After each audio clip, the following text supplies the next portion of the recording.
लाकर जैसा यीशु ने उनको हुक्म दिया था वैसा ही किया और गधी और बच्चे को लाकर अपने कपड़े उन पर डाले और वो उन पर बैठ गया। और भीड़ में के अक्सर लोगों ने अपने कपड़े रास्ता में बिछाए और औरों ने दरख्तों से डालियां काट कर राह में फैलाई। और भीड़ जो उसके आगे आगे जाती और पीछे पीछे चली आती थी पुकार पुकार कर कहती थी, इब्ने दाऊद को होशाना, मुबारक है वो जो खुदावंद के नाम से आता है, आलमे बाला पर होशाना। और जब वो यरूशलेम में दाखिल हुआ तो सारे शहर में हलचल पड़ गई और लोग कहने लगे ये कौन है। भीड़ के लोगों ने कहा ये गलील के नासरत का नबी यीशु है। कलाम खुदा के पढ़े और सुने जाने के वसीला से हम सब बरकत पाएं। इसके बाद एक और हवाला जो पेशगोई यहाँ पर मत्ती की इंजील में लिखी है जो आपने पढ़ी है, जैसे यहाँ पर पेशगोई 5वीं आयत में लिखी है, 4थी आयत के शुरू से कहा है ये इसलिए हुआ कि जो नबी की मार्फत कहा गया था वो पूरा हो के सेऊन की बेटी से कहो कि तेरा बादशाह देख, तेरा बादशाह तेरे पास आता है। और ये हवाला जकरिया की किताब उसके 9वें बाब की 9वीं आयत से ये हवाला जो है कोट किया गया है।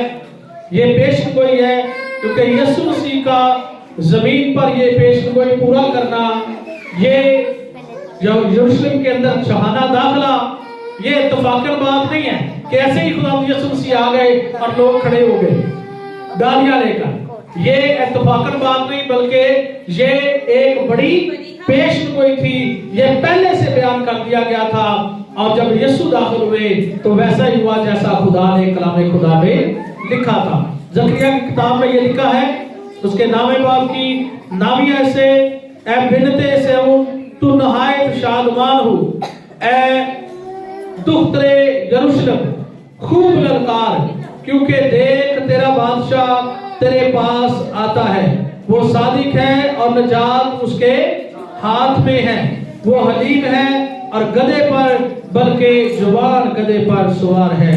और मैं इफ्राइम से रथ और यरूशलेम से घोड़े काट डालूंगा और जंगी कमान तोड़ डाली जाएगी और वो कौमों को सुलह का मुजदा देगा और उसकी सल्तनत समुंदर से समुंदर तक और दरियाए फरात से इंतहाए जमीन तक होगी।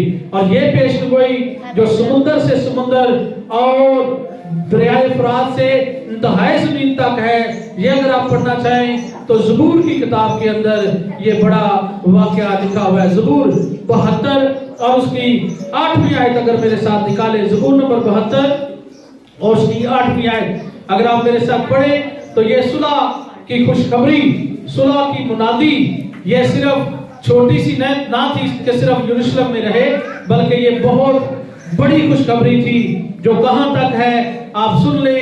8वीं आयत ज़बूर 72 और उसकी 8वीं आयत लिखा है, उसकी सल्तनत समुंदर से समुंदर तक और दरियाए फरात से जमीन की इंतहा तक होगी।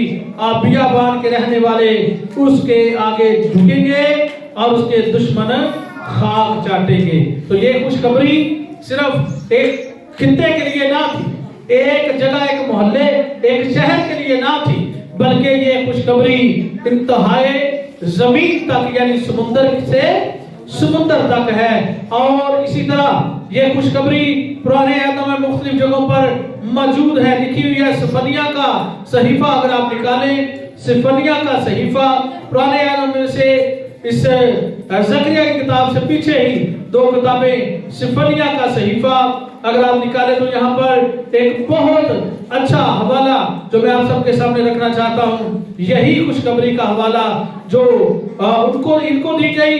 यहाँ पर भी लिखा है, अगर आप 14वीं आयत 3रे बाब की 14वीं आयत से पढ़ना शुरू करें तो लिखा है कि ए बिनते सेऊन नगमा सराई कर, इस्राइल ललकार, ए दुख्तरे यरूशलेम पूरे दिल से खुशी मना और शादमान हो, खुदावंद ने तेरी सजा को दूर कर दिया, उसने तेरे दुश्मनों को निकाल दिया, खुदावंद इस्राइल का बादशाह तेरे अंदर है, तू फिर मुसीबत को ना देखेगी। हालेलुया। तो यीशु मसीह जब आता है तो सबसे पहली बात कि वो सजा को खत्म करने के लिए आया है। क्या करने आया है?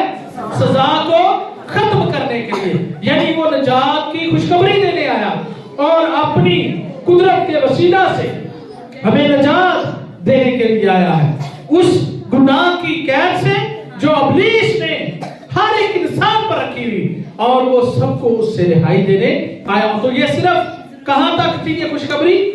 कहां तक है? सिर्फ यरूशलेम तक है? सिर्फ एक खित्ते तक है? सिर्फ एक जगह के लिए है? सिर्फ एक मोहल्ले या गली के लिए है? या सिर्फ एक शहर के लिए? या सिर्फ मसीहियों के पास ही? नहीं, बल्कि यहां क्या लिखा है? वो समुंदर से समुंदर तक और दरिया फरात से जमीन की इंतहाई जमीन तक जो है ये खुशखबरी है। हालेलुया। तो ये सारे जहान के लिए, सारी दुनिया के लिए, इसलिए यीशु ने कहा जाओ जाकर सारी खलकत के सामने अंजील की मुनादी करो, उन्हें बाप और बेटे और उसके नाम से बपतिस्मा दो, और जो ईमान लाएंगे और शागिर्द बनाओ, और जो ईमान लाएंगे उनके दरमियान क्या होंगे? मौजूदात होंगे। हालेलुया। तो हमें क्या बनाना है? उनको शागिर्द। बेशक उसकी खुशखबरी फैलाए, काम करना आपका काम नहीं बल्कि खुदा का काम है। हालेलुया। आप सिर्फ उनको सुनाए, यीशु मसीह की खुशखबरी सुनाए, तो दुनिया में आपको कुछ करने की जरूरत है नहीं, इसके अलावा कि खुशखबरी उन तक पहुंचाए। आपकी जिम्मेदारी है, हर शख्स की ये जिम्मेदारी, सिर्फ पास्टर्स की, पादरियों की या बच्चों की ये जिम्मेदारी नहीं, आपकी भी जिम्मेदारी है कि आप भी ये खुशखबरी दूसरों तक पहुंचाएं कि जो यीशु मसीह आया, यरूशलेम में जो दाखिल हुआ, जो बादशाह बनकर आया, बादशाहों का बादशाह बन के आया, क्योंकि उसका नाम मुकाशवा की किताब में लिखा है। यूहन्ना कहता है कि वो खुदावंदों का खुदावंद और बादशाहों का, हालेलुया, बादशाहों का बादशाह है। तो हमें जरूर है उसकी खुशखबरी देना भी है और दूसरों तक पहुंचाना भी है। आमीन। तो ये खुशखबरी सिर्फ छोटी सी नहीं, ये सिर्फ आपके घर तक नहीं है, आपके घर से बाहर भी जानी चाहिए। आपके मोहल्ले तक नहीं है, मोहल्ले से बाहर भी जानी चाहिए। ये मोहल्ले से बाहर सिर्फ गली कूचों शहरों के तक नहीं, बल्कि दूसरों तक, शहरों तक भी, और जहां के एक एक जगह पर जहां तक भी आप जा सकते हैं, या आप खुदा से दुआ किया करें कि खुदा मुझे अपनी खुशखबरी के लिए इस्तेमाल कर। तो कई दफा आप देखें छोटे छोटे लोग भी जो है खुशखबरी फैलाने का सबब बनते हैं। आमीन।